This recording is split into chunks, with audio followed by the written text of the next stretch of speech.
folks. Welcome back to another episode of Unfinished Business. Oh my God, it's been so long. So many interviews. See the special exclusives we're bringing you. And of course, I am your host, Jeffrey Gallishaw, or Jeff for short.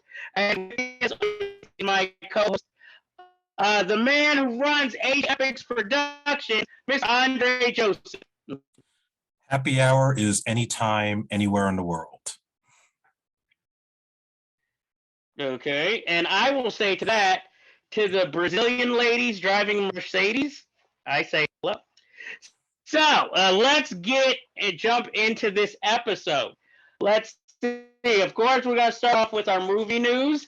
Excuse me, folks, I'm a little bit under the weather, so if my voice sounds scratchy, or you hear me cough, or you see me have to take a drink, I'm still trying to get over this massive cold, not flu and not COVID. So here we go. First story. Aziz Ansari. Ooh, alphabetical. Aziz Ansari movie Being Mortal, which was halfway finished filming before they had halt production due to Bill Murray allegations, has now been completely scrapped. So this was based on a novel that Aziz Ansari was making his directorial debut. Had Seth Rogen, Bill Murray, quite a comedic cast for a drama.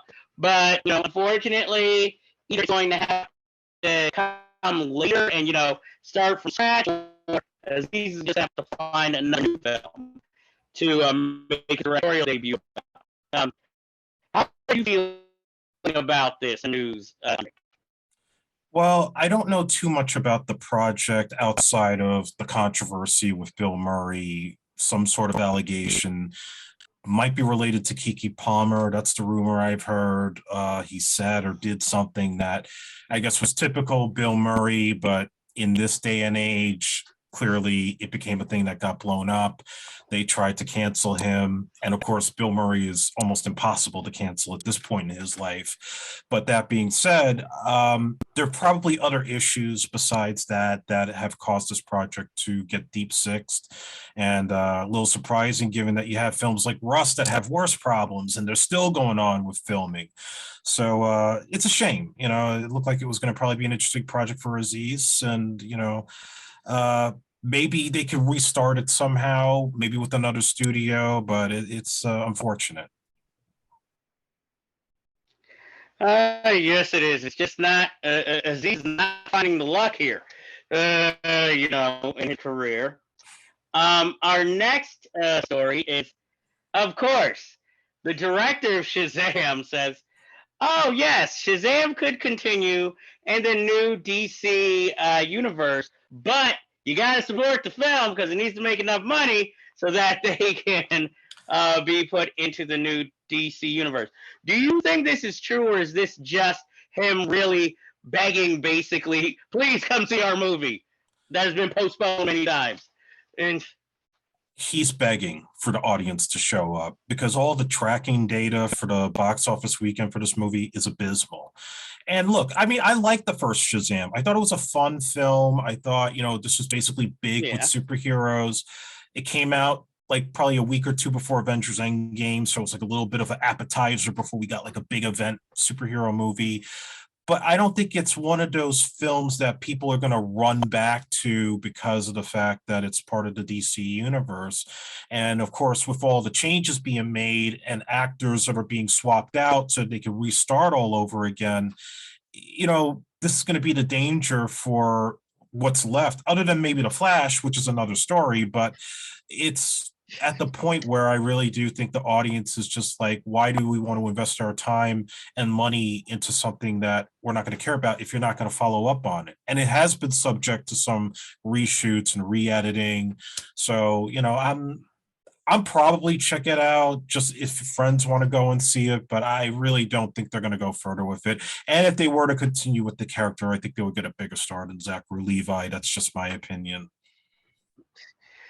Wow, harsh on the Levi, man. That's Chuck. But I actually enjoyed the first film because, at least to me, the first Shazam is one to me is emblematic of what DC Comics were when I was a kid. Kind of childish, but like almost like storybook, but general superheroes. And I mean, either way, it's still better than the cartoon series. So I give it that at least. Next, this is more of a story for you. Gina Carano could return to The Mandalorians because the producers are playing coy and saying that her character, Cara Dune, is a great character and would hate to lose her or never use her again. And so obviously I have split feelings about this. I thought the stuff that she said that got her fired was really messed up. And look, she's right wing. She has her opinions, and a lot of the fandom menace really loves her and worships at her feet. At the same time, though, it made me think about the show Ray Donovan with Liev Schreiber and John Voight.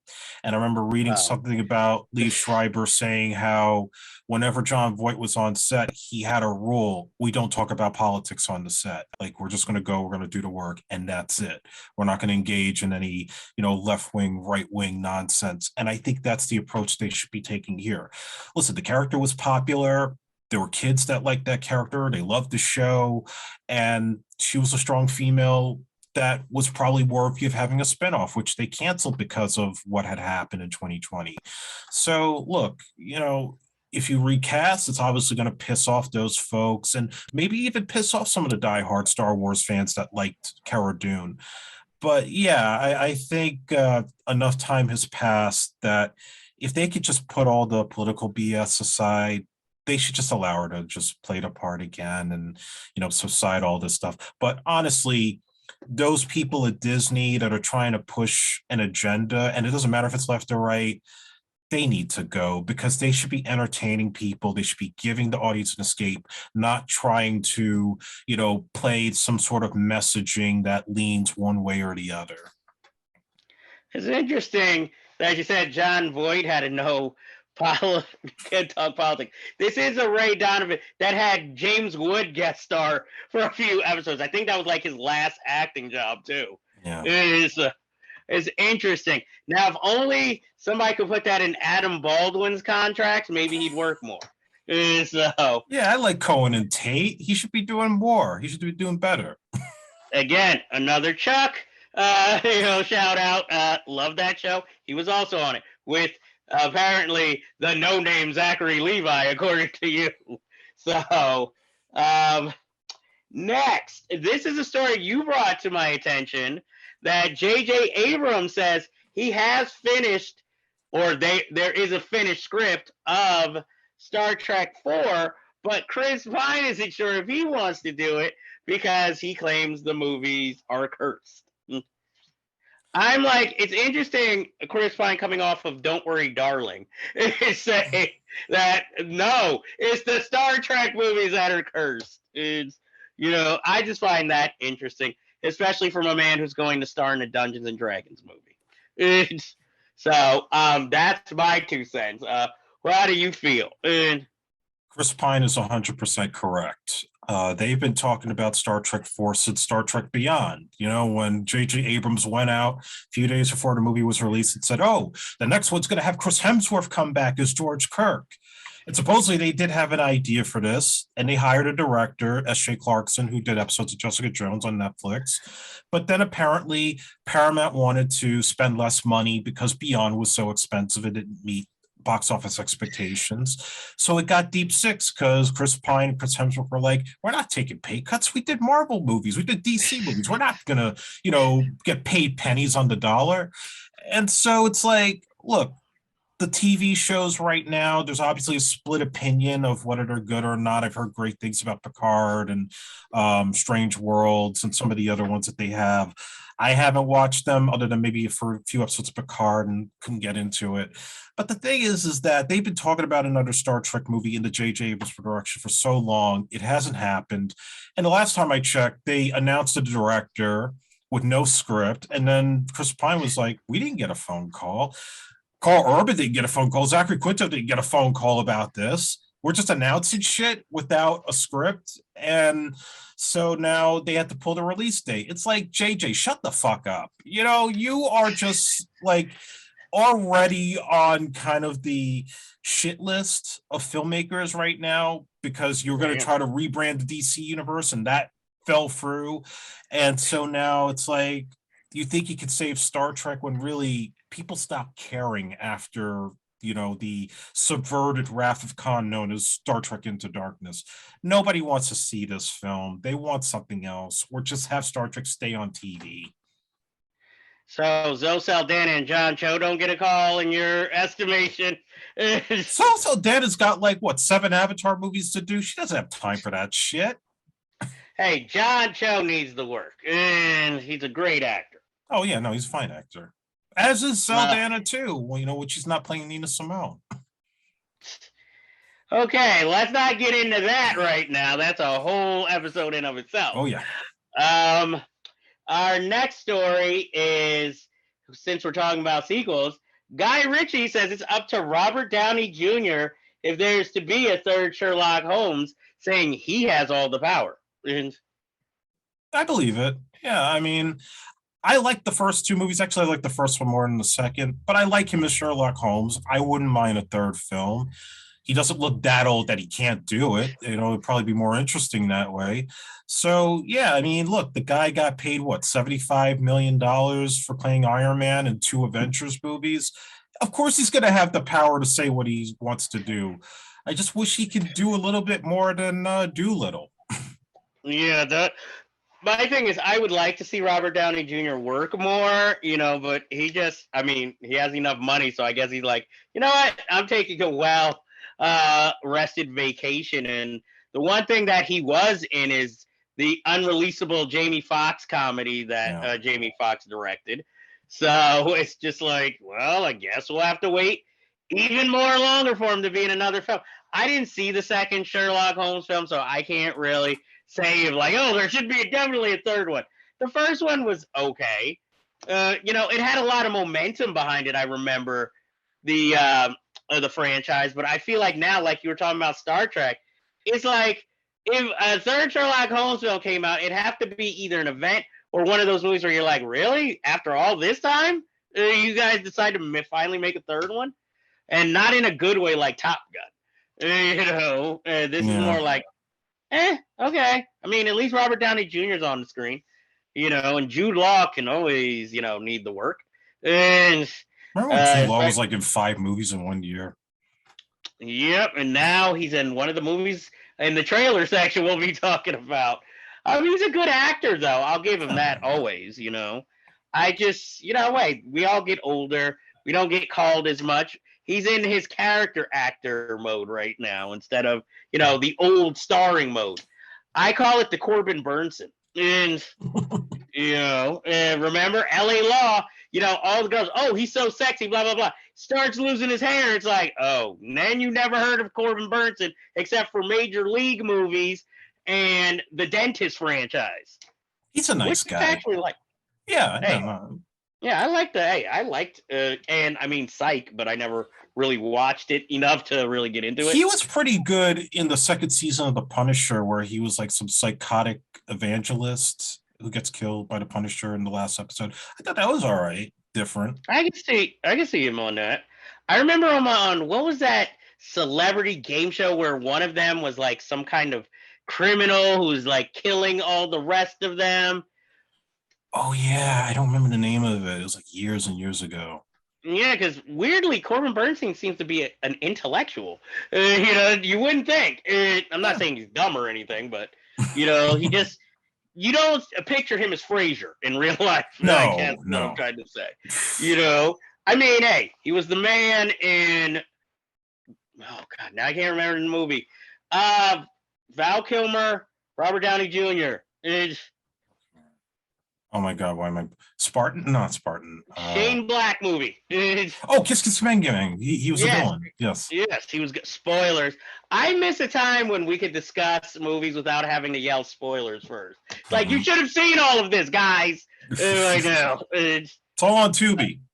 It is? Wow, I gotta watch it. I think it is. Yeah, it's been on cable recently. Yeah, I gotta watch that again. I saw that in theaters, loved it. Mm. And next we have Ryan Johnson, who I agree with in his statement, saying how horrifying it is to see streamers pull content from their libraries because I'm just thinking, where the hell else are we supposed to see it once you pull it?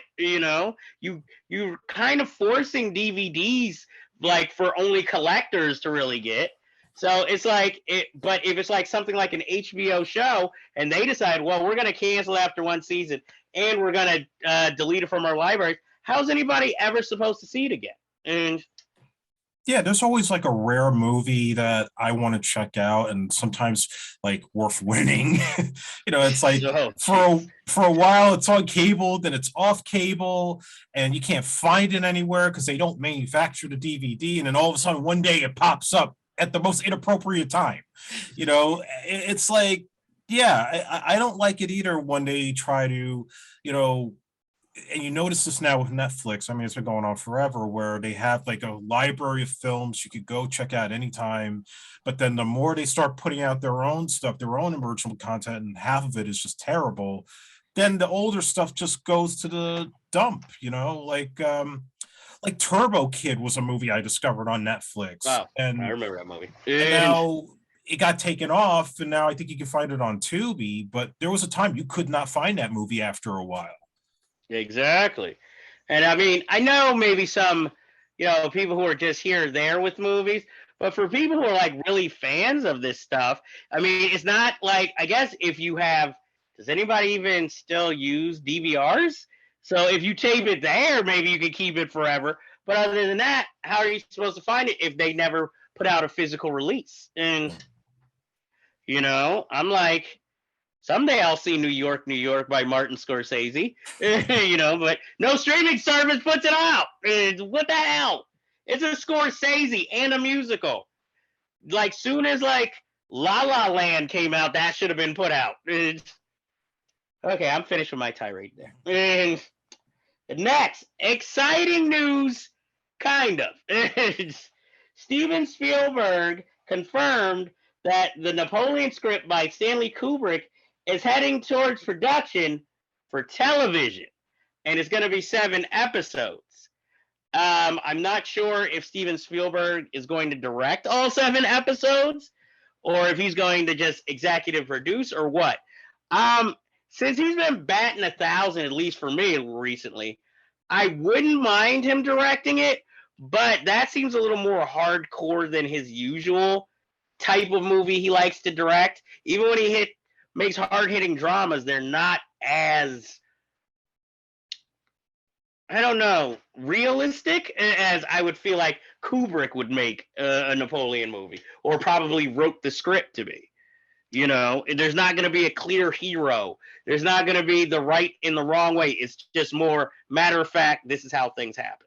And how are you feeling about this? And I was a little surprised when I heard that. And I think if he can do it, if he could direct all the episodes, he could probably emulate the style of Kubrick like he did with AI. But if he doesn't, I think he should get Mike Flanagan to do it, because he did a really good job with Dr. Sleep trying to emulate what Kubrick did with The Shining. So, I'd rather have somebody like that than someone who just goes in and puts their own spin on it. well, see, I would have gone with a director who I believe is now canceled. The guy who directed the first season of True Detective. I would have gone with him as directing the season if he's still working, or if he's still, in hiding. But I thought he would have been an interesting choice. Or, I mean, it would never happen, but maybe Todd Field, who just directed Tar, directing all the episodes. Because, I mean, Little Children, that is pretty much, almost a Stanley Kubrick movie in modern day. Or even, I can't remember his name, like the guy who directed Under the Skin and Birth with Nicole Kidman. Oh, okay. Yeah, I don't remember his name, but Under the Skin, I could see him do it. Yeah, and well, to me, it's Birth. That's more his like Kubrick-esque direction with that film. That might work for Napoleon.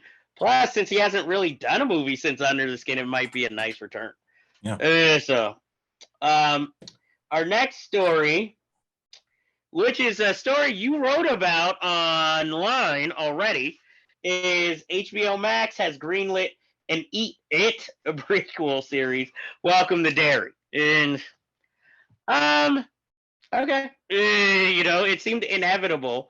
I just wonder where they're going to go with this. And is this going to be like Stranger Things, set in maybe the 1960s or, I just want to know, what's the rub here? Are we just going to see how Pennywise came to be? Is that the premise? Because then, to me, it reminds me of that HBO show Carnival. Then, what do you want to say, or do you just want to tell the people where they can link to that article that you wrote? Well, I wrote it on Comic Book Resources. If you look me up, you'll see all my pieces there. And I think I wrote that back in October, November. I think what I remember was I think it's supposed to be 27 years before It Chapter 1. So it probably would be like the 1960s, the very beginnings of Pennywise and going more deeper into the mythology, with like the ritual of Chud and all that stuff. I don't know if we really want this. I'm like, I like Chapter 1. Chapter 2 has a lot of problems, but I mean, that's always been the issue with it, is even with the original TV movie, that the second part had the weaker points than the first one when it was just the kids dealing with this situation. It feels like a cash in to me. I don't know if there's really anything more to really say about Pennywise that hasn't been said in the films. But if they do a good job with it, maybe it goes for like a few seasons. I don't know. I'm kind of like, maybe I think I'm just kind of over the whole It phenomenon, because it's just, you have the one book. What else is there to really say? Well, I agree with you, but if anything makes enough money now, it has to be franchised some way and somehow. And I mean, come on, it's Stephen King, the most franchisable writer out there. So it's like, he's like, hey, do whatever you want. I signed over the rights, and if I like it, I'll promote it. If I don't, I won't say anything. So how soon do we get a Fast and the Furious prequel? Wait till after supposedly the last Fast and Furious movie. Then it'll be young Vin Diesel. Some poor young actor will have to shave their head to emulate him. Or just be him with like, oh man, I'm worried about my chrome dome, man. Nah, you should shave it, son. And then somehow Tyrese will be involved. Hey, the man needs his hibachi in his kitchen. Okay? He needs a Benihana. We all need a Benihana. Hey, it's been so long since there's been a Fast and Furious movie. Ludacris is going back on tour. With Janet Jackson. So, not bad. I mean, it's got to be better than that movie he made with Queen Latifah on Netflix. With Beau Bridges. It wasn't horrible, but yeah, you're not missing anything if you don't watch it. But anyway, that's a review for another day. Next, I'm going to save my piece de resistance story for the last, but we're going to go with Andre's favorite movie that keeps getting rebooted, Hellboy. Yet again is being rebooted with, hold up, a younger version of the character. And it's going to be directed by Brian Taylor, who some of you might remember directed that Nicolas Cage movie, Mom and Dad. But he also usually directed with his partner, Mark Neverdeen, movies like the Collector movies, which personally I like, the Crank movies, hell yeah, and Andre's favorite, Ghost Rider 2 with Nicolas Cage. With Idris Elba too. And he also directed the series Happy with Christopher Maloney that was on Sci-Fi Network. I can see why maybe they picked him, because his movies tend to have a nihilistic view, but his films also are usually very quick cut for like people who have ADD to watch. And Hellboy, I don't know, maybe because I never read the comic and I was introduced to it through the films by Guillermo del Toro, they seem more mystical and mythical, where they need time to tell the story, not just quick cuts which might have been the problem with the previous Hellboy reboot, where it just felt more commercial, more action oriented by people who didn't really respect the material or hold it to such a higher ground as Guillermo del Toro did. And this just feels like they're desperate to hold on to the rights. So let's just make another movie before we lose them. There's no reason to make this movie. I mean, the last one proved there really isn't a big audience for Hellboy. I thought David Harbour was a good choice to replace Ron Perlman, but that made no difference ultimately in the end. So why are we doing this all over again? You're just going to waste more money just so you can hold on to the license. It's Hollywood. I can't stand this shit. Well, I would think maybe they would have thought to maybe make it more of a TV series instead of making another movie. Or if Ron Perlman wasn't aged out of the role, just finally let Guillermo del Toro make his part 3. And then call it a day. Put it on Netflix. Let's make him do the third movie, put it on Netflix. You don't have to feel like it's a big risk. Unfortunately, that's where Guillermo del Toro's movies usually end up, is on Netflix. When they're not like Oscar bait. So, James Cameron, who is 70 years old, mind you, says that his next project after Avatar 3 will be an adaptation of the book The Last Train from Hiroshima. And considering his age, I keep thinking about, Quentin Tarantino, what he said about, as directors get older and, their movies aren't as good.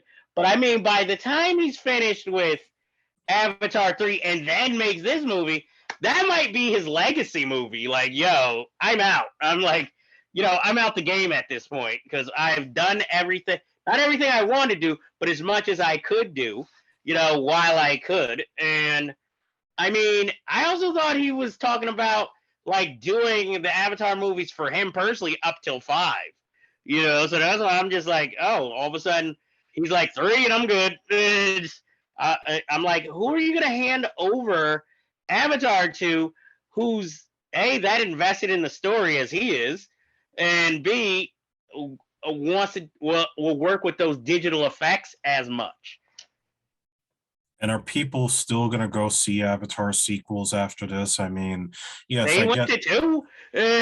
Well, I think they went to 2 because there was such a long gap between 1 and 2. But at a certain point, you're not going to get anything new. You're not going to really get anything like, this has to be worthwhile to go see in the theater. It's going to be the same old shit.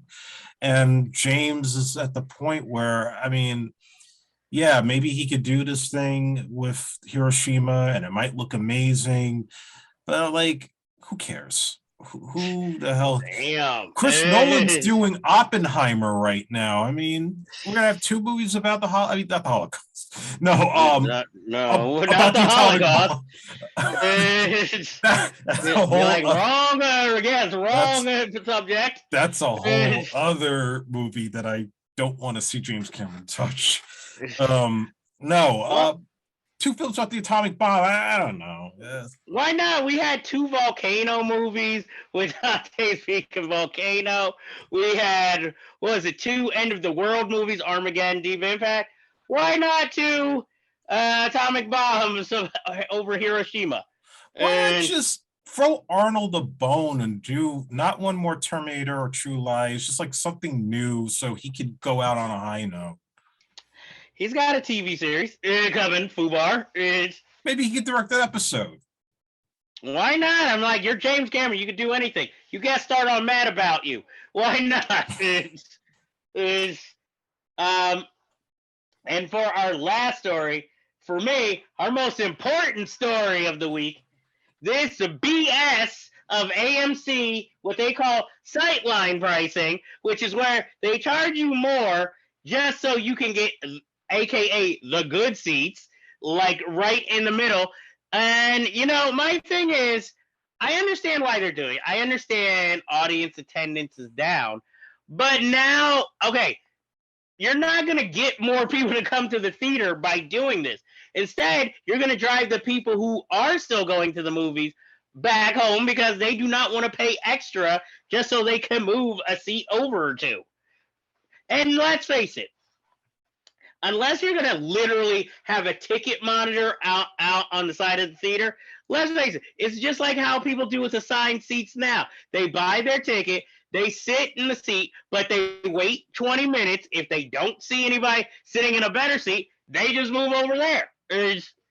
So I'm like, to me, it's much ado about nothing, and if anything, it's showing your corporate greed. I'm like, you already got the bars in there, so you got the booze. That should help, the concession stand a little. Maybe you should start doing like Alamo and, start having, waiter service if you want, to make more money. Because they're always sold out. How do you feel about this, Andre? Well, this is certainly not making movies better. I mean, I was already annoyed when these theaters started doing the assigned seating thing. I thought it was bullshit. You just go in, just pick the seat you want. But I just think that if you go to any AMC nowadays, I don't see much difference in, getting an aisle seat versus a middle seat and having any difference in price. I would expect an expensive seat to be like, a really comfortable seat up top where they actually do serve you food and, you have like the heated seats and all that stuff. But not every AMC has that. Some of the ones I've been to maybe in the last year, like when I saw Top Gun, have gotten kind of ratty. They don't have the same prestige as they did maybe 5-8 years ago. And especially around here, talking from the ground, I mean, we just opened the Alamo Draft House last summer, and more people are going there because of the experience and the setup, and just it's cleaner versus going to AMC. And maybe you luck out if you're in the Dolby Theater, and you get the better sound and picture, and that will cost a little bit extra than seeing a regular 2D movie. I think this is just a waste of time. This is just a sign of desperation that a theater chain like AMC is desperate to get people back to the theaters to make their money, to make their concessions. It's just another way to get that extra dollar. And I don't think it's going to work. I don't think people will be driven away, like you said, to go to Regal or to go to Alamo. Or just stay home and just pay the $20 they can do. Watch it as many times as they want for 2 days at home. Listen, we're at that point now where a Marvel movie will be out on Disney Plus in like less than a month, or even a DC movie will be out on HBO Max literally within 3 weeks. So yeah, this is not going to help your cause unless you got like the biggest event of the year, like The Flash, or something that you guarantee is going to make a whole lot of money. Or you have to start offering like more exclusives, like you get a guaranteed popcorn tin with a free refill. Yeah. Give me, if I'm going to pay for an expensive seat, give me the specialized popcorn bucket like the Ghostbusters Ecto 1 or the Batman head. There was the Thor hammer. Give me that as part of the package, not just pay for the extra seat because it's more convenient. And my question is, how does this affect people who have the AMC membership? Do they have to pay more? Or do they get to still do that as many movies as you want for $20? That's a very good question, because I canceled my AMC pass last year once Alamo opened. So I really don't have the answer to that, but that would be complete bullshit. If you've already paid one membership fee a month and then you want to go and you want to see a movie, now you got to pay extra because of the seating arrangement thing. That is fucked up. I just feel like they were like, hey, we're putting some Regals out of business. Let's do this now. If you want to read more of my comments on this, you can go to mainstreamforeigner.wordpress.com. And in all seriousness, too, anybody watching this show, if you have an experience with AMC like this, leave it in the comments. We want to hear about it.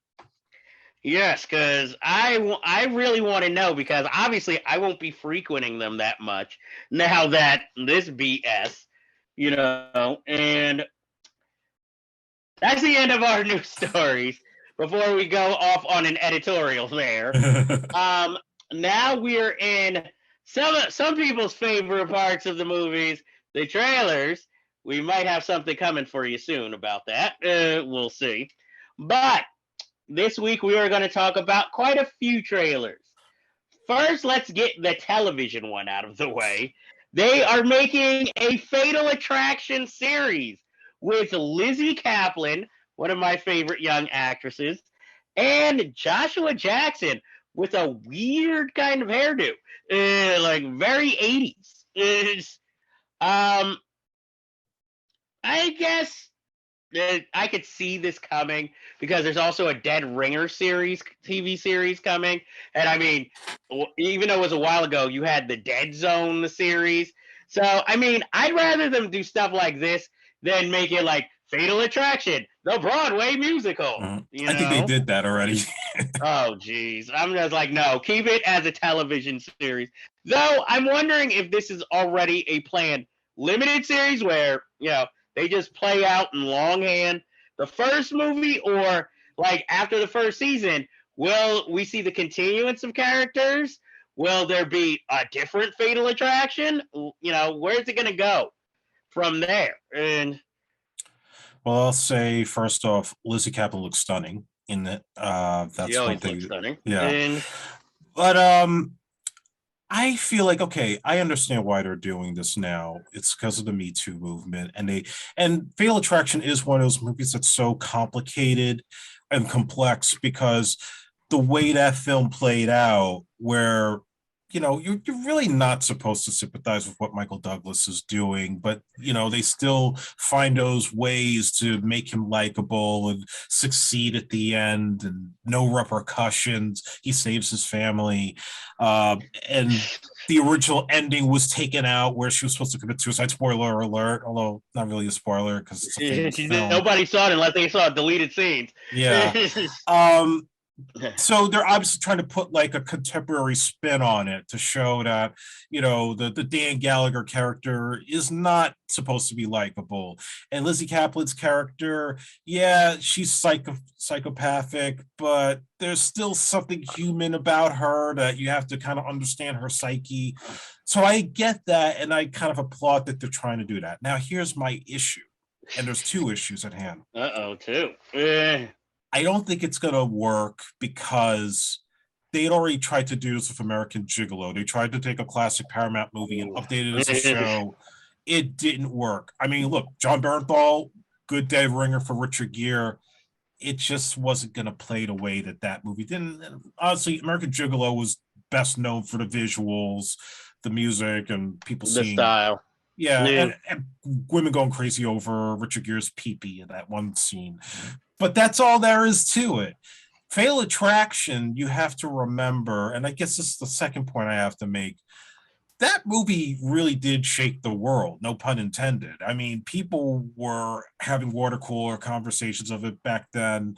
The metaphor of is it about AIDS? Is it about, backlash against feminism? Guys being scared to go after or cheat on their wives after that movie. That had impact at a time when you didn't have streaming services, when cable wasn't in everybody's homes. Now it's just going to be like, look, there's been so many knockoffs of Fatal Attraction over the years. Lifetime pumps them out every week. This doesn't look any... Yeah, this does not look any different than a Lifetime movie or TV show. So I just don't see how anybody's going to watch this and be like, oh, I got to check this out. Why? Because of the title? It's because of the same characters? No, it's going to be like everything else that's on there. It's just going to be another piece of content that's not profoundly deep, and it's not going to last past the season. If it is going to be like a longer arc of some sort, not a miniseries. Well, see, my thing is not the film's fault, but there aren't many movies anymore that do have that water cooler appeal, that anybody sits around. But I feel like that's because of things like streaming and all of that no movie has the time to make an impact that really, affects like a worldwide discussion. Like a movie might be hot for a week or two and might start those discussions, but by the time those start coming up, it's like, oh, now we have this new movie to talk about. Or we have so many other things we have to catch up on that we instantly forget it, Like we'll praise a movie one week, but then by the next week we'll be like, oh well, I'm in the middle of this new miniseries on HBO. That's pretty good. This Mayor of Easttown, and it's like, oh, I totally forgot about the movie I just praised. So it's an unfortunate thing that I think is lost. Just like how there used to be books that used to come out that everybody talked about. Now, I don't even know half the bestsellers out there because you just go to a bookstore and the title just says, oh, it's on the bestseller list. So you're like, okay. Yeah, I've never heard of it.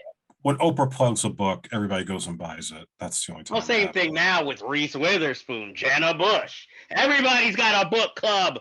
Whose do I trust? Why would anybody go to Reese Witherspoon's book club? And I want the Viola Davis book club or the Quentin Tarantino book club. People I can trust.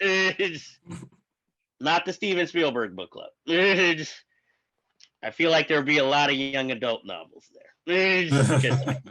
And speaking of which, Peter Pan and Wendy, Disney Plus's latest decade, I guess since the last one, live action version of the Peter Pan story, starring an earlier commented guest, Jude Law as Captain Hook. And the only other big star, Yara Shahidi, if you watch Blackish, and Grownish as Tinkerbell. And it happened. I'm kind of glad it's on Disney Plus instead of going to theaters, because that also shows me how much faith they have in the film.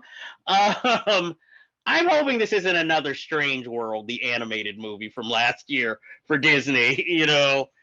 Don't let this be just like, oh, well, we realize our mistakes, so now we're putting it out. Or this is their version, this is their live action version movie of the year. Or to butter people up before they release The Little Mermaid and, in the summer. I'm already turned off by a bunch of things in this trailer. First of all, they make this look like it's a Marvel movie, like it's a thriller. Peter Pan's supposed to be joyous and fun. This makes it seem like it's scary and evil. Even Hook had like a level of like fun and mystery to it in the trailers. And this is just like, is this really being made for kids? Because I don't feel that when I watch this thing. So that's one problem. The second problem, look, I don't consider myself a woke person, and I definitely don't like. I knew you were gonna come up with this. But my God, they have to force feed girls as the Lost Boys, and they even make a point of it. We have to take Tinkerbell and we have to make her black, so it feels like we're being inclusive. This is why the Disney brand is going down the toilet. And I'm not, listen. I despise all the hate with The Little Mermaid right now with Halle Bailey, or whatever. I'm sorry. Halle Bailey. Halle Bailey. I despise all the racist shit that they're saying. It's like, look, it's a different interpretation. I get that. Let's move on. It's a fucking mermaid, okay? If she can sing and do the songs and everything else, and the kids love it, why not? We already have our animated movie. We grew up on it. It's not going away. But are we really trying to make a point of force feeding every old property, or having to take every classic book and censor it and try to make it inclusive because of the fact that society is getting overly sensitive? What we had in the past is receipts of the time. We should be changing shit because some people have their feelings hurt. Peter Pan is what it is. You don't have to be race swapping here and there just to make a point. Hook, for example, had a black Lost Boy, a Filipino Lost Boy. They didn't shove it down our throats like it was a big fucking deal in 1991. And I fucking love that movie, even though it wasn't Spielberg's best. But we're trying to force an agenda that, quite honestly, should not be forced. Entertain the public. Give us the people what they had in the animated film and adapt it to live action, just like you did with Chip and Dale's Rescue Rangers. There's nothing woke about that. Stop this shit, Disney. This is why you're losing money and why your subscriber count for Disney Plus is going downhill, because you're trying to force an agenda. Well, I don't feel as strongly as you do over there. Yeah, I I know. mean, it's noticeable that there is more diversity in the film. It doesn't bother me because one of the reasons why it doesn't bother me is most likely it's not really made for me. I'm not going to watch this. I don't have kids. I don't have nieces and nephews. So I'm probably not going to watch it. I mean, if I'm a completist, I didn't watch the last Peter Pan movie, and I like PJ Hogan as a director. So, So, Jeff, I'll just ask you a side question. okay. In the likelihood that Disney decides to do a live action Princess and the Frog, and they decide they want to make it a white girl instead of a black girl like in the anime movie, would you get fired up about that? I don't know if I'd be fired up. I'd be maybe like, I'd ask why. I'd still want to know why. I mean, but again, the Princess and the Frog. How many black princesses have we had? It's from Disney. It's But that's the thing, though. It's like, okay, you gave us Mulan, you gave us Pocahontas. Yes, Princess of the Frog, where you made it a black Disney princess. You have everything there. You had been diverse way before this time. Why do you feel this need you got to do on every freaking project to make a I point? think I think also it's diversity, which I have no problem with, but I also think again, you're crossing color lines so you can get money from every person represented in the film. And And that's what it is. obviously, since Peter Pan and Wendy is more aimed at, let's face it, even if the Lost Boys didn't have girls in them, girls are more likely going to go see Peter Pan. Little boys are not going to be like, "Oh yes, I want to wear a green leotard and float." The only part they're gonna like is taking on a pirate. That's about it. But And at I this point, remember in the anime movie, Wendy wasn't like the damsel in distress. She had a little toughness to her. in the animated movie, she was more the storybook teller and who got kidnapped, and then her little brothers, Michael with the hat and the I don't know the other brother, whatever his name was.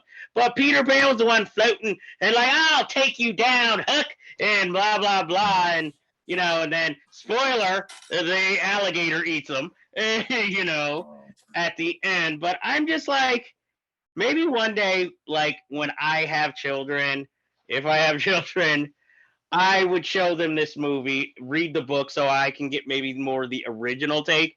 But like I said, the whole thing with Disney at the end of the day is dollars. And they want to put out a product that appeals to the most amount of people. In the rights, when it comes to the Mulan live action movie, human rights be damned. But here it was like, you know what? I don't mind Yara Shiardi as Tinkerbell. I don't mind the little girls being lost boys. I don't mind Jude Law as Captain Hook. Not that that was a controversy, but um, I just was like, hey, put out your movie. Maybe I'll watch it if there's nothing better on. I have no problem with your casting choices.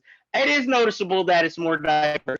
But again, I think sometimes that's a good thing, especially when it comes to films for children. And because instead of them always just seeing white characters, like let's say early Star Wars, where it was like, oh, Billy D. Williams, that's the only black guy. And then a bunch of aliens. So you like take your pick. Or Whoever wants to Billy claim D them. was a badass. Yes, Billy D was a badass, but he was the only like black badass. It was like, oh, so who's he supposed to talk to? Who is doing his perm? Exactly. We don't see the behind the scenes people. He wasn't keeping that shit on his own at home. You didn't see him go to sleep with the rap go to bed with the rap at the end. He needed a hairdresser. Okay, running into Kevin Smith land here with these behind the scene theories. But anyway, you get what I'm saying. And then we don't see like any black characters till literally the new movies. Like even in the prequels, they were like, We got Samuel Jackson. He goes purple lightsaber. Oh yeah, I forgot Samuel Jack. But those movies are so forgettable. The only thing I remember about him is that he had a purple lightsaber and he gets killed in the worst way. Yeah, well, we saw that coming. And I'm like, really? He had to go out like that? But anyway, let's get to the next trailer. Well, we've been sitting here talking about Peter Pan winning for so long.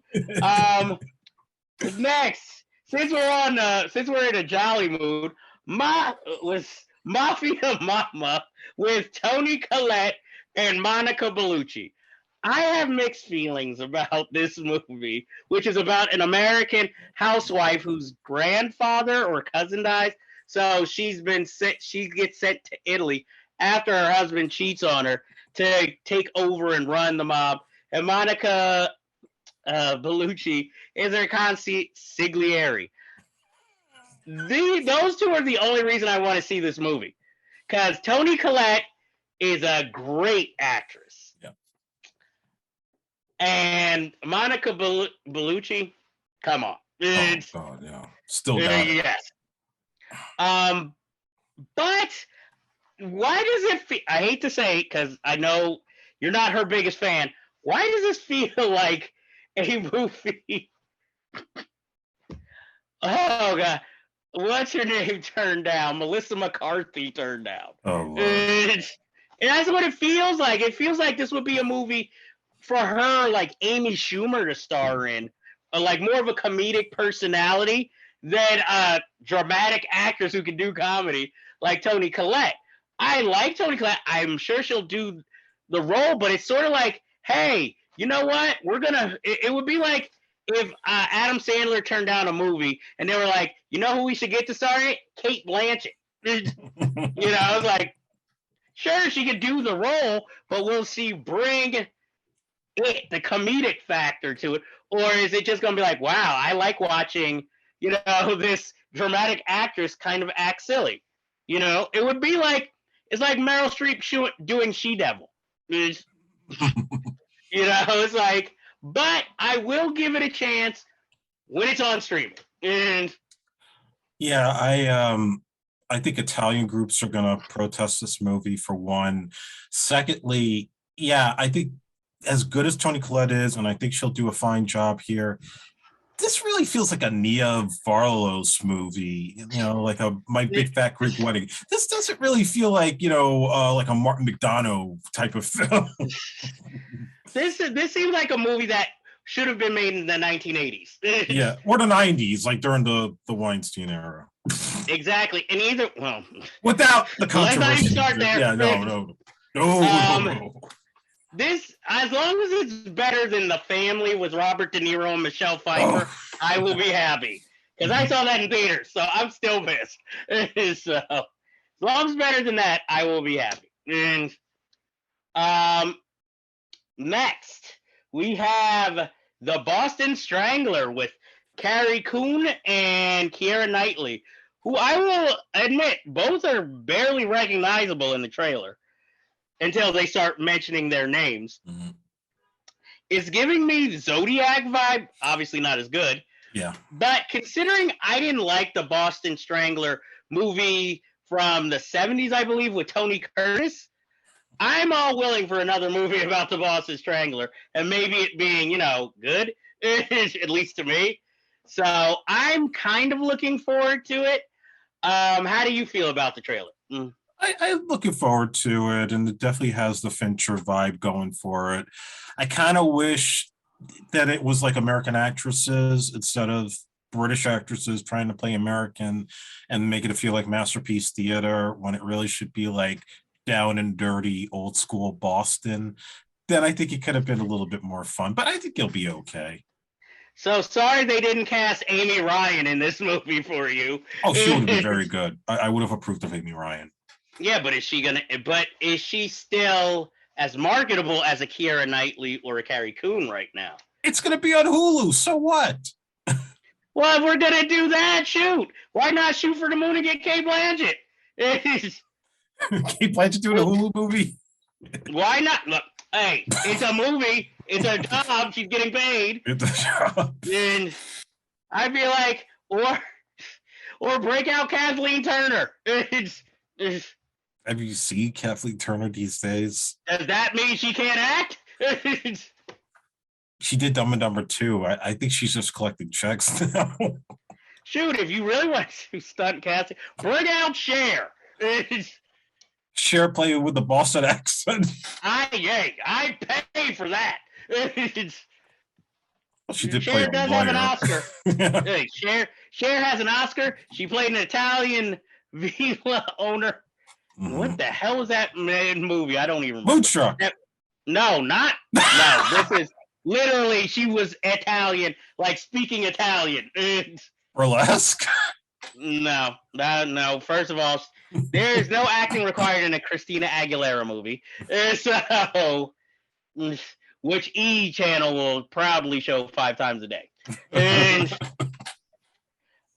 next, the movie the trailer everybody's been waiting for, The Flash, finally premiered with mentally ill Ezra Miller is in the lead and cut out Henry Cavill Superman with Supergirl. And I will admit the trailer does not make the movie look bad. Ezra Miller seems like fine in the role. We've seen him in other movies play the Flash. Maybe this whole playing dual personality confused him in real life, and that's why he got into so much trouble. But I'm probably going to check it. I might, if the reviews come out good, I'll probably go see it in theaters. I still don't understand why we're getting this and not the Batgirl movie, but Well, this cost $200 million. That cost what, like $90 million or something, and the quality I heard wasn't good. But who am I to judge? I haven't seen any footage to judge that. Exactly. So here's my. Yeah, go. Well, I was gonna say, and if Brendan Fraser wins Best Actor, I'd be kicking myself in the ass if I was Warner Brothers, because I'm like, so you had this year's Best Actor as your villain in this movie, and you tanked it. Good one, guys. So here's my take on the Flash trailer. I watched it the Super Bowl. Of course, I got psyched when I saw Keaton as Batman in the suit, seeing him kick ass, seeing General Zod, seeing Ben Affleck. It's called The Flash, but yet it doesn't feel like it's a Flash movie. It feels like The Flash is nothing more than a supporting background character, and the real focus is on Batman, Supergirl, and General Zod. So I see what Warner Brothers is trying to do. They know they got this controversial star who may screw up again if he's not careful in the next couple of months. And the fact that they're even saying like, oh, we may keep him around after this is batshit insane, no pun intended. But obviously they're selling this as Keaton's third Batman film. There's no question about it. Just from the trailers, what they've been putting out, what everybody's talking about, they're not talking about Day. They are talking about Keaton, and they want to see Keaton back as old man Bruce Wayne. And that's what's going to sell tickets along with what's left of the Snyderverse. They don't care about that kid who, kidnaps babies and puts bullets in their mouths and fights people in bars, because that's just raving lunatic madness. And I don't know why a major studio like this is defending him. I guess it's because they're running out of money and they screwed up with the day and date release in 2021 with all their films, or else we wouldn't be getting House Party in the theater. Yeah, that seemed like a Hulu movie. Yeah. I will say for this movie, like I said, it looks interesting. It tries to have that sense of humor. Like you said, I was like, why is Zod in this movie? But, hey, Michael Shannon's in it, so I like it. And, always like a Michael Shannon in a movie. And so, like I said, I will probably go see it, because I can honestly say I was more excited seeing that trailer than any of the times I saw the Ant-Man trailer. And I think it was honestly, that was the trailer during the Super Bowl that everybody talked about. They didn't talk about Indiana Jones or Guardians 3 got a good rating, but nobody was talking about that or Fast X as much as they were talking about The Flash. I feel like I just know. I mean, I think these films, well, at least Ant-Man, you have a good villain. And here, considering I don't know who the actual villain is. We'll see, but I'm just like, look, we all know it's going to be like, at least the opening weekend is going to be like a hit. It'll be bananas opening weekend. Yeah. And depending on the quality, we'll see if it dips or if it stays strong. So either way, I know I'm not even going to try and attempt to go see it opening weekend. I just hope it's not spoiled by the time I do go see it. And I think a lot of things are getting spoiled already. I try to stay away from it. I managed to, I saw Cocaine Bear opening day, so nothing could be spoiled there. The last trailer we will be talking about is The Blackening, which seems to be kind of a horror movie, but also kind of a spoof. I don't know if it's a horror comedy or a horror spoof, really. I'm going to go with horror comedy, where, all the most of the characters are black, and they go camping in the woods, and they run into a serial killer. The trailer is hilarious. It's probably on my must-see list. Two things that have me worried about this movie. Director Tim K. Story. He's not a bad director, but to me, he's more of a popcorn movie director. Yeah. Not necessarily a horror movie director. For those who don't know, he directed Barbershop 2. He directed Taxi with Queen Latifah and Jimmy Fallon. Fantastic Four. Yeah. Did he direct both of them? That and Rise of the Silver Surfer. Okay, so he directed both of those. The second part is that the serial killer villain, this is where I have a problem with some movies, especially when it comes to African Americans in horror. Why does the serial killer, A, look derivative, B, his costume or her costume looks very cheap? Almost like, that's where I'm like, is this supposed to be a parody? Because it looks like something that would come from Meet the Blacks. Honestly.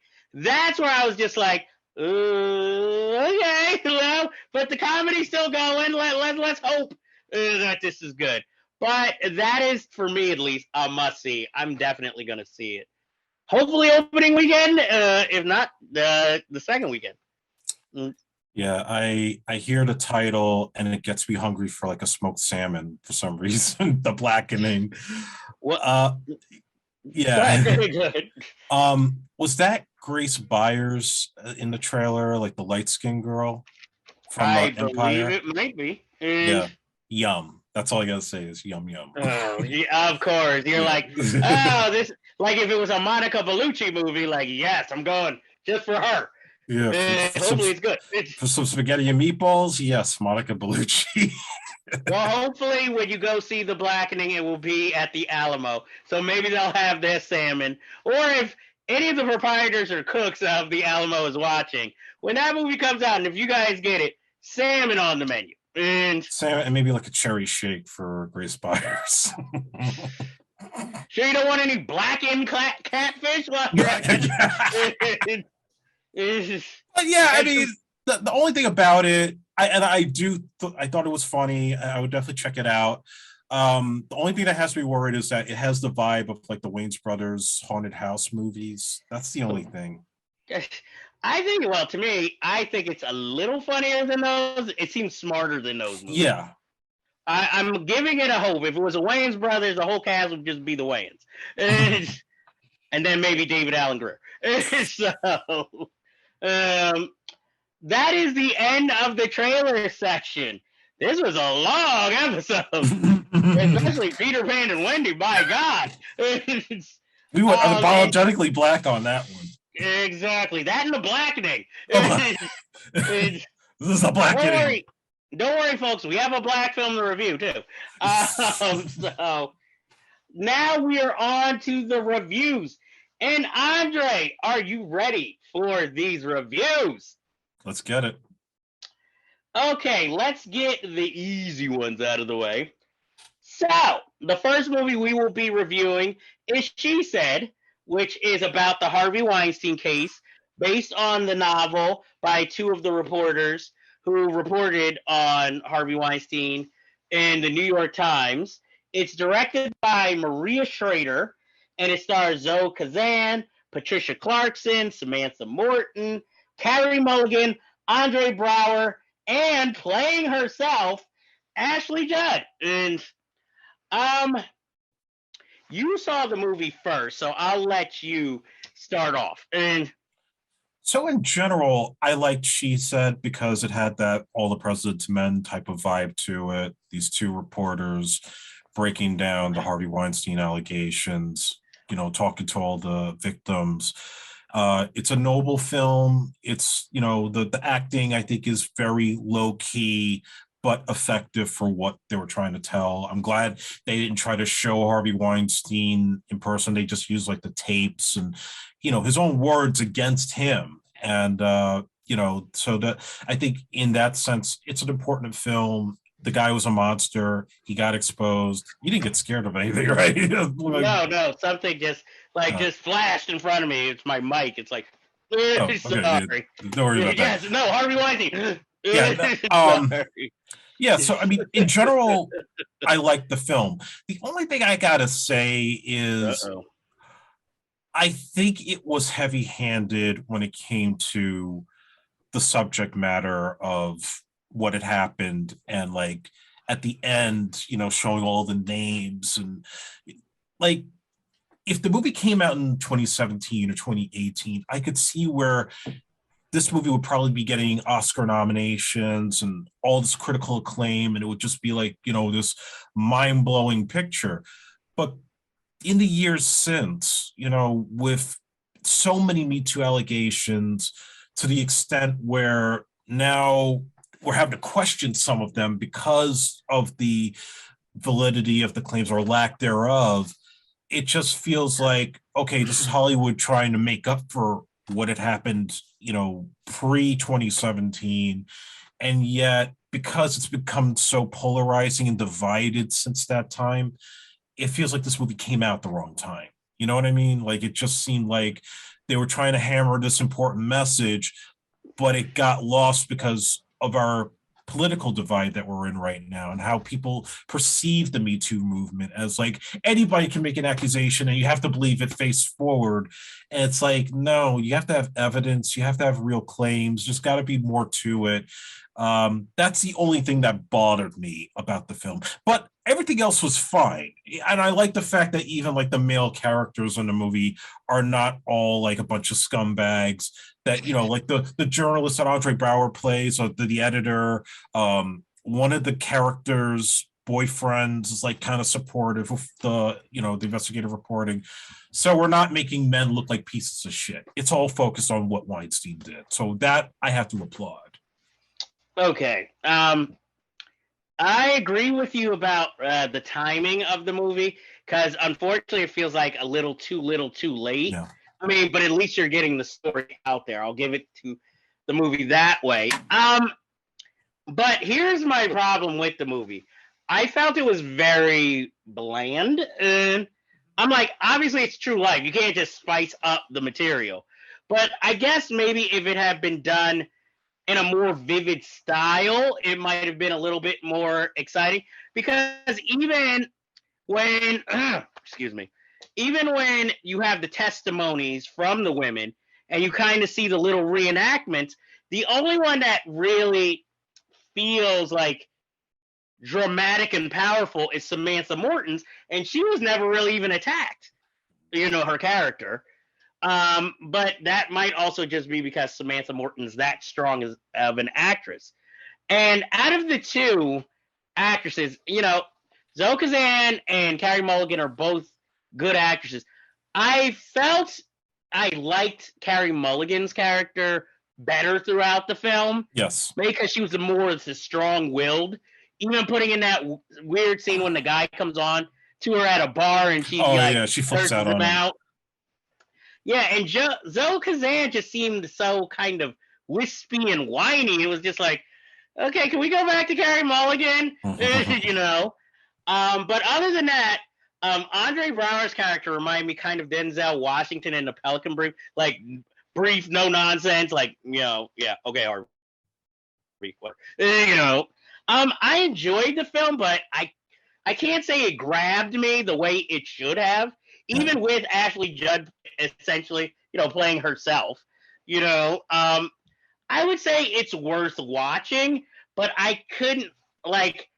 I will admit I read Ronan Farrow's book before this movie, so I have more his reporting on the story. So I knew certain facts of the case already. So some of this information was not new.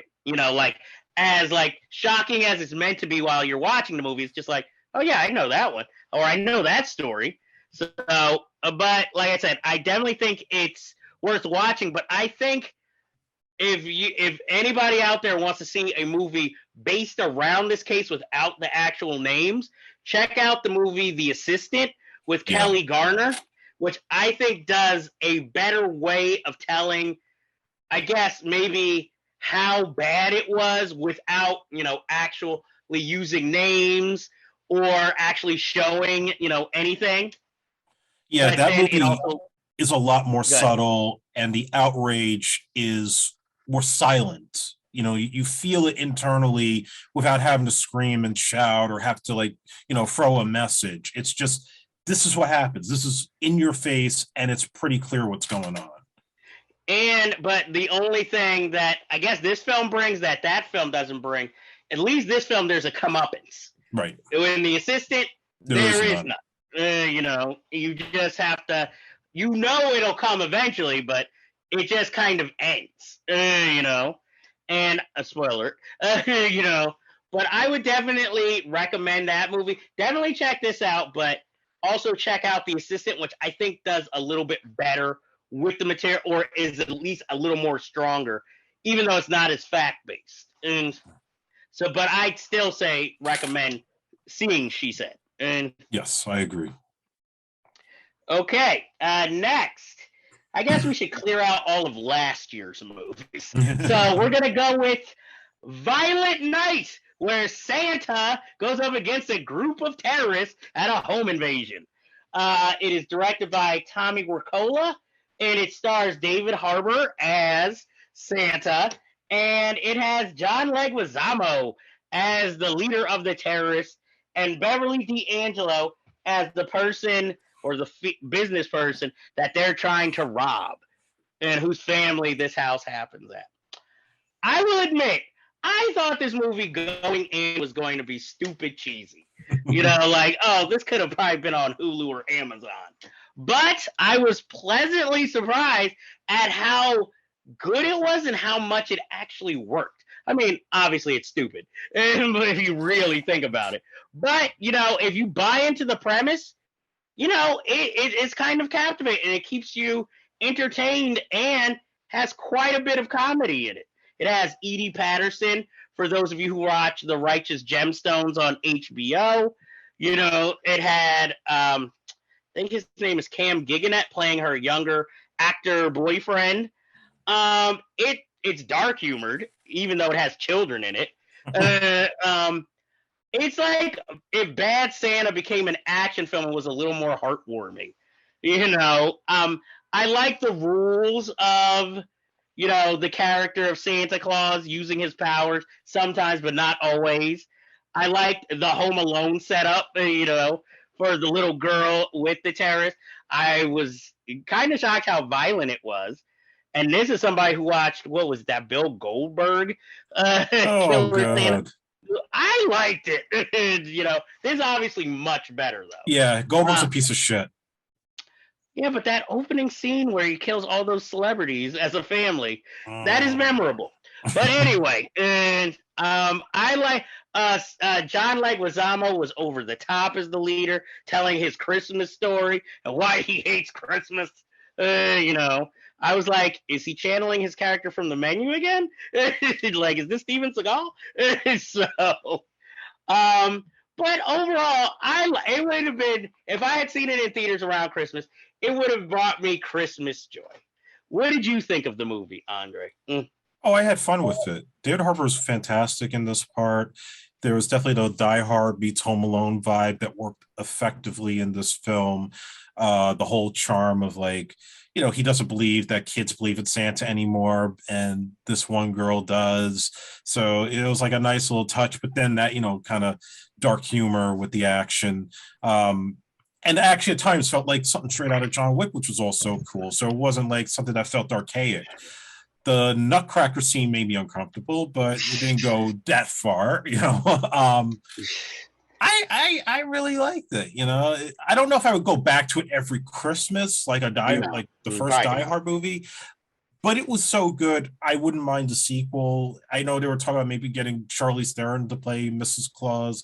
I think a great sequel should have Tim Allen as the villain. What is it with you and Tim Allen? Because he knows jiu-jitsu? Hey, that would be a hell of a fight scene between them. Forget that. Jim Belushi. Bring him in as the villain. Oh, but it's got to be Jim Belushi from Jingle All the Way, dressed up as the fake Santa, and they have a fight. No. Crossover. It sells itself. I want Jim Belushi as the principal, as the villain. He had too many bad days at that school. Yo, we should write that movie. I will gladly write that movie. See, we're already coming up with Violent Night 2. We got it, but we got to do it before Louis Gossett Jr. gets too old and sick. Yes, and no Martin Short. Yeah, and Ray Don Chung, call me. If you can find the guy who played the villain in that movie, Michael Wright, call me. Oh, yeah, he's in like Midtown somewhere. You can find him. Who was the kid who got thrown through the skylight and almost hung in that movie? The actor's name? Oh, not Troy Garrity. Troy something from the Cosby Show. I think we can write a comeback role for him in there. I haven't seen him in anything in a long time. I think the last thing he was in that. I was gonna say Little Big League. So, and the program. And yeah, he's always playing sports guys. that might work. And unfortunately, the Jerry Curl actor died in the principal, so we can't bring him back. Oh, man. What about White Zach? He's still somewhere. He signed autographs. You can get him. I'm like, hey, we bring the whole crew. Jacob Vargas, he can play an elf, you know, or he can play John Leguizamo's brother or evil cousin. Yeah, Fast and Furious is doing that all the time to bring back like brothers and sisters of dead characters we didn't care about. Well, if Charlize Theron can do that, she can do this. Yeah. But either way, would you recommend this movie? Hell yeah, I recommend Violent Night. I definitely recommend Violent Night. And look for its sequel that apparently we're brainstorming right now. The next movie, we're moving into 2023, people. So let's go with the first movie we both saw in the theater this year, Megan, which is directed by Gerald Johnstone and written by a sister, Akilah Cooper. It stars Allison Williams and Ronnie Chung. And I had fun with it. It was campy. It's a new world of Child's Play, but not nearly as violent. It's a fun movie. You know, you can't take anything seriously as you're watching it. But I mean, I think they should. I understand they wanted to make money, you know, maybe let kids see this movie. So, you know, we got a PG-13 movie, but I kind of would have liked to have seen the R-rated version released in theaters. Yeah. And I definitely, and look, I'm not a sadist.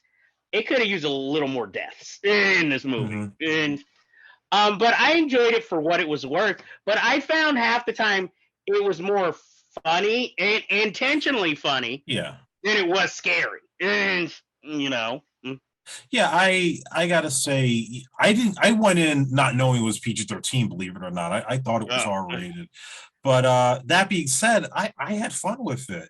You know, if the intention was to make it more of a dark comedy than a horror film, it worked for me because I found myself laughing hysterically whenever she broke into song or when she goes after the bully kid in the camp. And you mentioned Child's Play being sort of inspiration. I saw like a weird hybrid of like Short Circuit and Daryl, especially the Daryl thing with, they had like a real girl playing the doll. It wasn't just like, this mechanical prop. The ending you could kind of see a mile away. That was a little bit silly, but it was okay. It was a nice payoff. But yeah, and I didn't like Allison Williams' character. It's not her, but just the idea that the character was like so reluctant to bring her niece into her home and is like such a workaholic that she's not married, doesn't have kids. It's just kind of like, yeah, you're just like a selfish, biatch. I also like that the worst thing this little girl could do is go live with the guy's parents in Florida. Like, oh no, not Florida. I will admit, this movie, as soon as I saw the trailer and I saw the dance, I was like, it's got me. I gotta see this. I can see this as a future movie. It's a good starter horror film for like teenagers. Like if you want to show them something not too violent, but then has the principles of horror, show them this. It kind of, only in a tad bit, kind of reminds me of Ghost in the Darkness in that way, where it's like, oh, this is so lighthearted and easy. I mean, other than the gore effects in that movie, but this is just so you can't take it seriously. Whereas, at least Child's Play got to a point where it's ridiculous, but it could still be scary and very violent. And so I would recommend Megan. I just am going to say, if you're like looking for gore and stuff like that, this is not the movie for you. And I recommend it, but I also say I think there's a unrated version you could get on Peacock. I don't know how different it is, but I would probably seek that out over the PG-13 one if you can. Yeah, I would say you might enjoy that more. Yeah. I wanted to save this for last, but I feel like we got to go with the most recent for last. So we're going to go with You People. It's written and directed by Kenya Barris, starring and co-written by Jonah Hill. It also stars Eddie Murphy, Nia Long, Sam J, Julia Louis-Dreyfus, David Duchovny, Jonah Hill, and Lauren London. I'll let you take the lead on this one, and then I will add my 2 cents. So I was really looking forward to this movie because I feel like Eddie Murphy, there's still got to be that comeback, like there's got to be something here. And him and Jonah Hill seemed like that was going to be a hell of a combination to see them together. My God, what a fucking embarrassment of a movie that's been made in the last century. I mean, no, it's not the worst film, but I just was like, you really have to go into this direction that interracial marriages have this awkwardness and everything is just so in your face, heavy-handed, forced jokes out of Julia Louis-Dreyfus, with like, oh yes, I support Black people, I support the Black Lives Matter movement, and Eddie, he's doing his thing, he has his moments, but clearly he's taking a back seat. He's still pulling back and just being kind of laid back and chill. And I don't buy the Lauren London Jonah Hill relationship for 1 second. Even when I've heard that they had to CGI their kiss at the end, I was like, my God, this isn't even a COVID situation. This was just like, I ain't kissing that fat white boy. I don't care. I'm not doing it. So we have to fake this shit. It's like, oh my God, please, Eddie, stop working with Kenya Barris. That is not the visionary writer you should be working with if you're looking to have the last couple of movies of your career go out on a high note. Clearly, this guy lives in a bubble where he doesn't understand that outside of Los Angeles, California, everybody, my cousin is in an interracial relationship that is just as normal as any other relationship that I've ever experienced. Okay, this is an insult to anybody that's into that. And I just was like so cringy, and like I got to the point where I had to skip past like half this movie towards the end because it was just so disgusting. And then they try to have like this messaging quote at the end of like everybody's got to get along and get used to each other. This didn't work. This completely collapsed once that couple came together, and then having Jonah with, forgive me for not remembering the co-host name on his podcast. Sam J.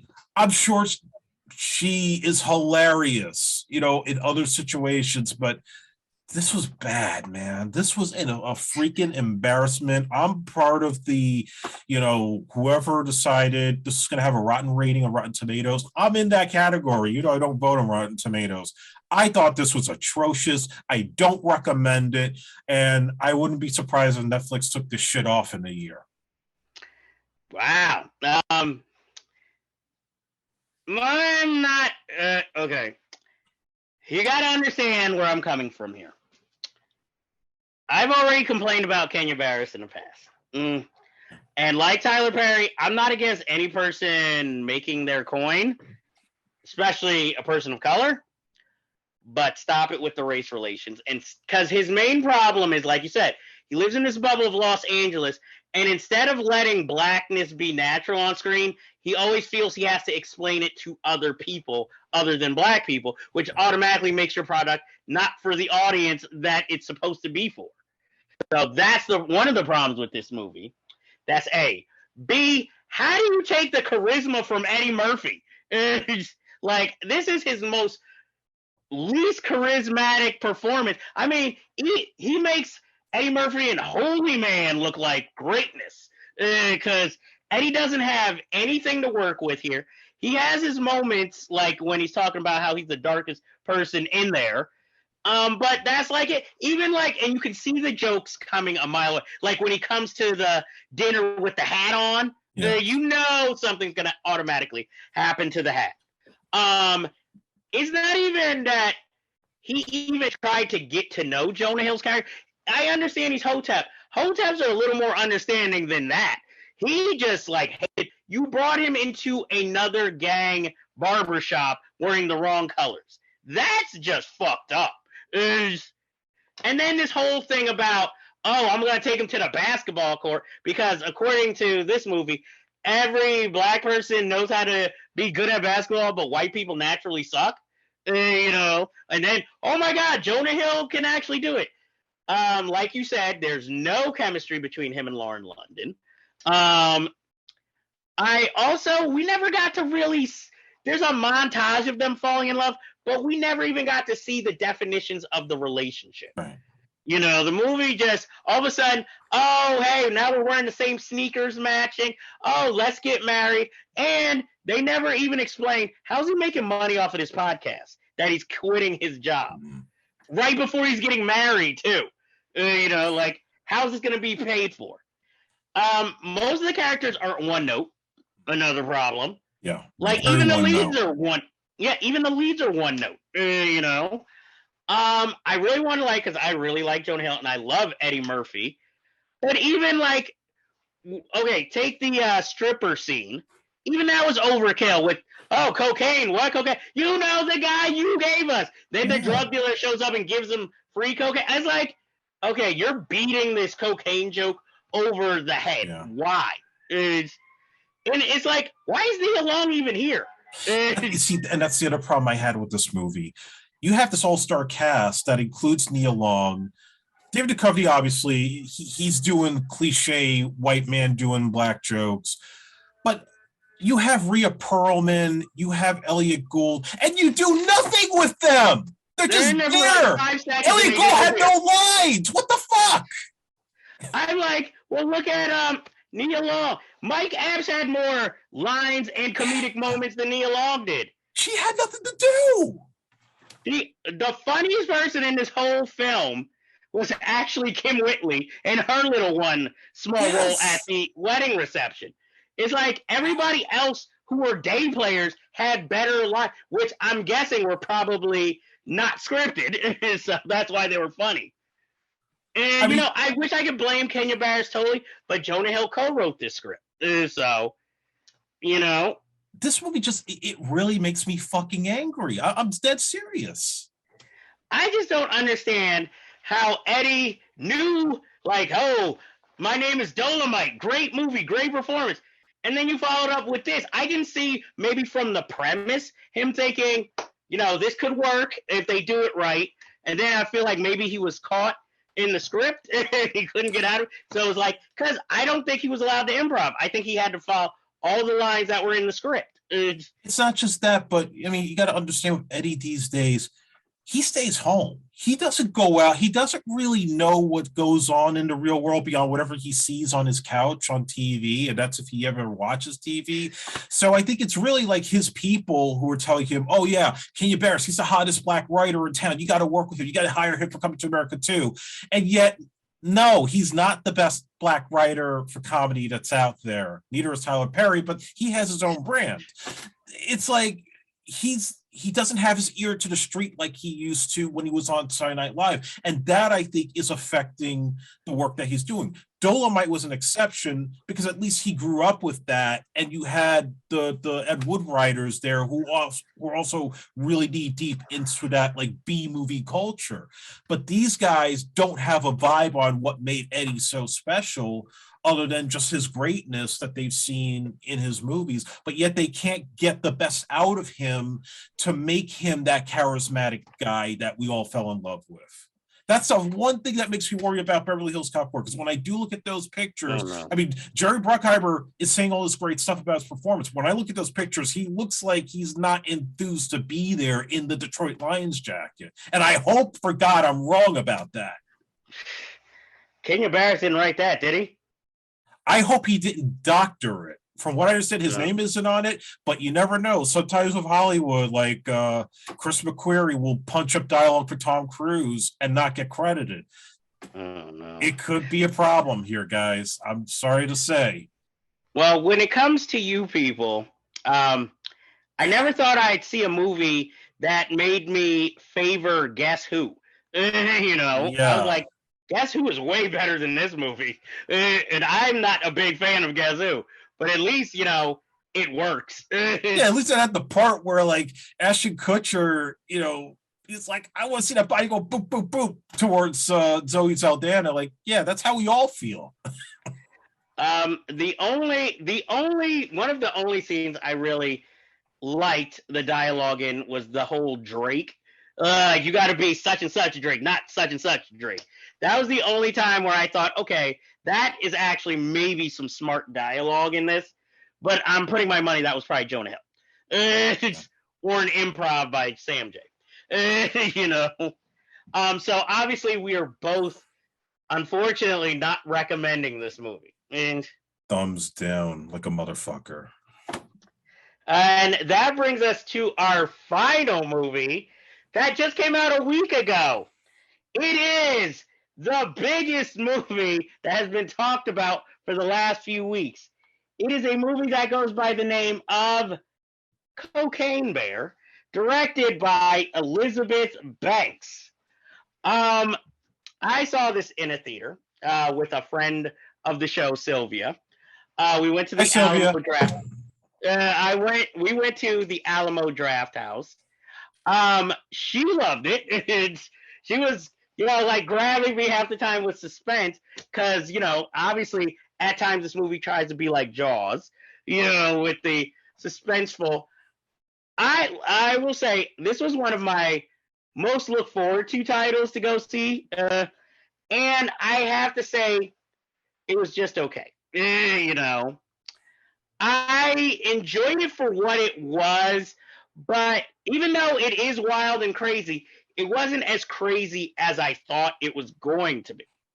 I like the whole thing of it's more of an ensemble of characters coming to this forest and everything. And, I love Ray Liotta as kind of the villain, and it's his last film performance. I could have used more of him. I wish there was more of him in this movie. I loved O'Shea Jackson Jr. And I kind of agree with you of what you've said about Alden, however you say his last name. Alden Ehrenreich. I didn't recognize him from his previous roles in this movie because I was like, "Who's that guy?" I don't ever remember seeing him, and I'm like, "That's him." So I will give him. He is a chameleon. I mean, his character is kind of a main character, but I like that he's also kind of more of the comic relief most of the film. Um, I don't exactly know what Isaiah Whitlock was really doing in this movie. Just a nice guy cop, you know.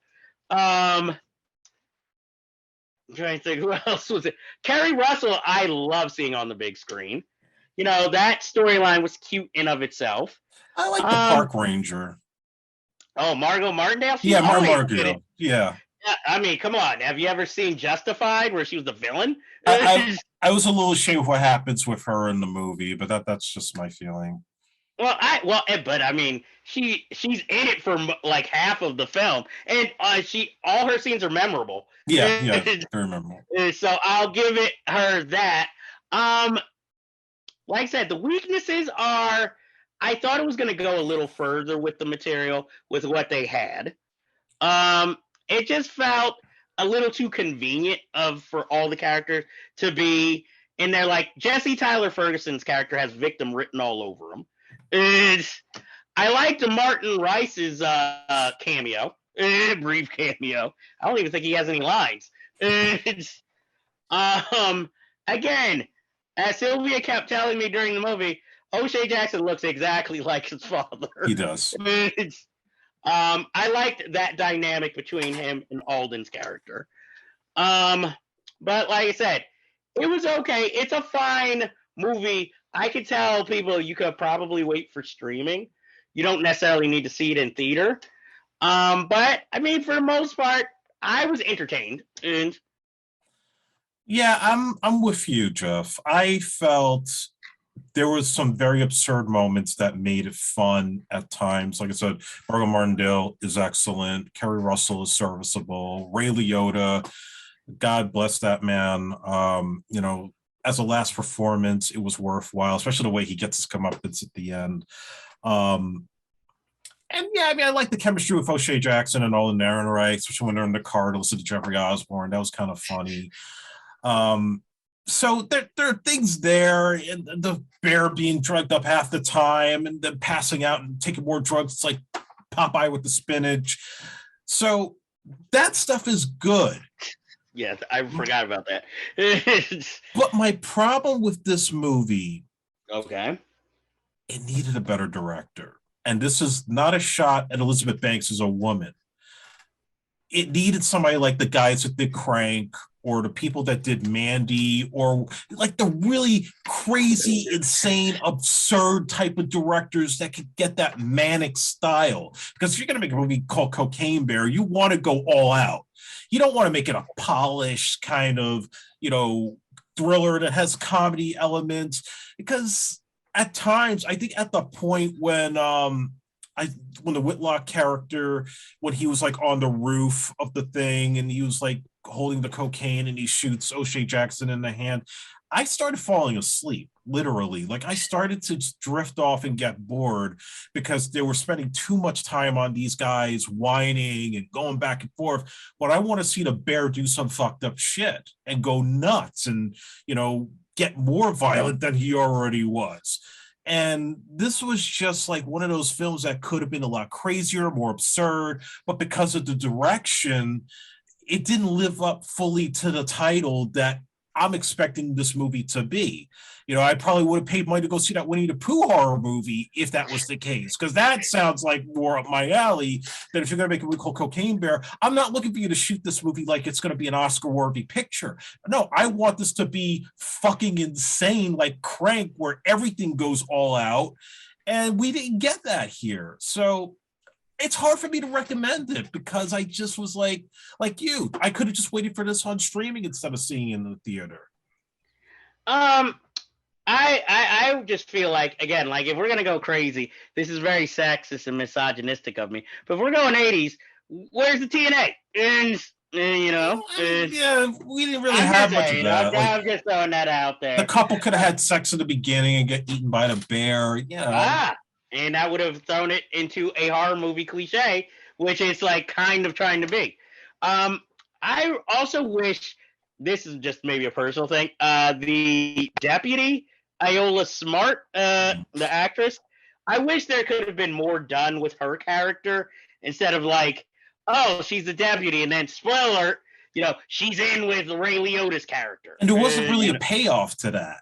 Exactly. And then even in the end, she's like, cops are going to be here. And then she gives the dog away. Yeah, you give the dog away. That's it? It's like, that's it? That's her whole story? How's she going to explain why was she there?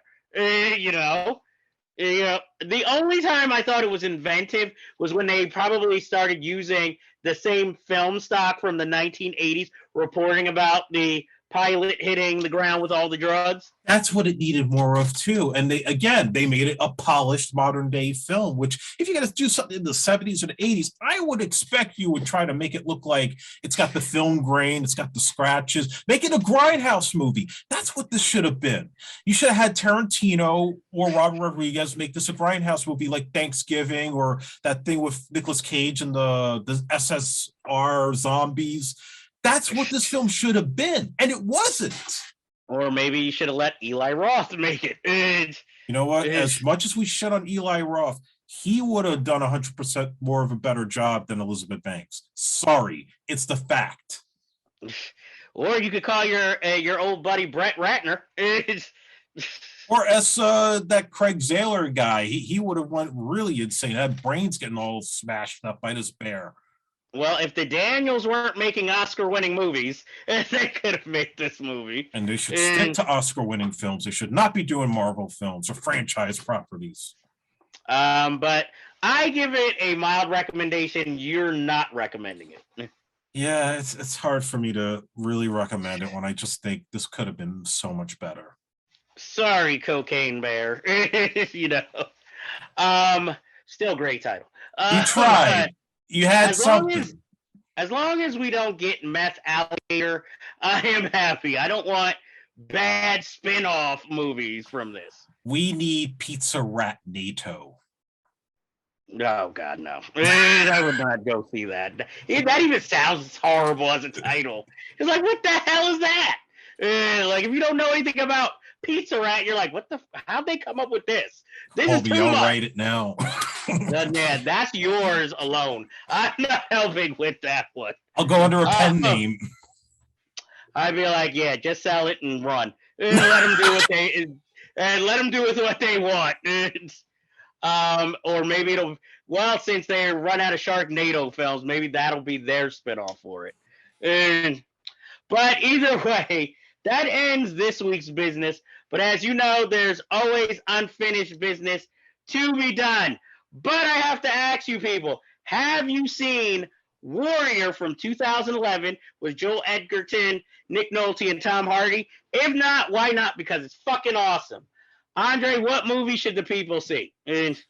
Have you seen the movie The Hard Way with Michael J. Fox? If not, why not? Because it is fucking awesome. Yeah, there's somebody else in there you're not mentioning. He's not worth mentioning because he's an asshole. So that is it for this week, and we will see you all next episode.